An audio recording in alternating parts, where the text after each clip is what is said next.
Kejayaan dinasti Umayyah dan kemundurannya. Dinasti Bani Umayyah yang dipimpin langsung oleh Muawiyah bin Abu Sufyan berkuasa dari tahun 661 Masehi sampai 750 Masehi.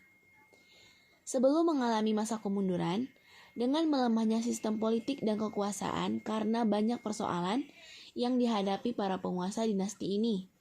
Antaranya adalah masalah politik, ekonomi, dan sebagainya.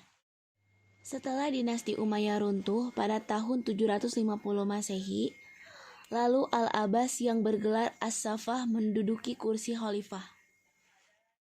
Kekhalifahan Abbasiyah.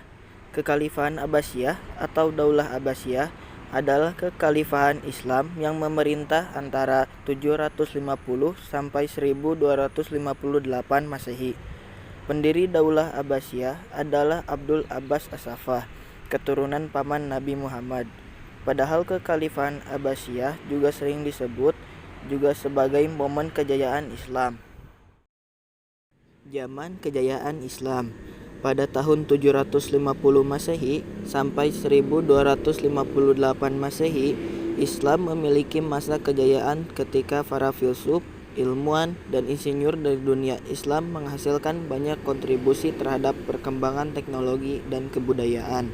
Dan ada juga beberapa tokoh yang berperan dalam bidang politik. 1. Al-Faribi. Nama lengkapnya Abu Nars Muhammad bin Tarkas bin Auzalak.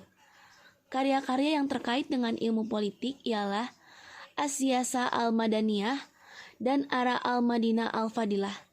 Menurut dia, ada dua kualitas, yakni negara utama atau Al-Madinah Al-Fadilah dan negara bukan utama. Menurut dia, tatanan bermasyarakat bertujuan untuk menghasilkan kebahagiaan bagi setiap warga, baik di dunia maupun di akhirat kelak. 2. Ibnu Khaldun. Dunia modern mengenangnya sebagai bapak sosiologi. Nama lengkapnya cukup panjang, Wali Aldin Abdurrahman bin Muhammad bin Abu Bakar Muhammad Al-Hasan bin Khaldun. Ibnu Khaldun pernah aktif di dunia pemerintahan. Namun, penguasa saat itu, Abu Al-Abbas menolaknya dan bahkan berupaya memenjaranya.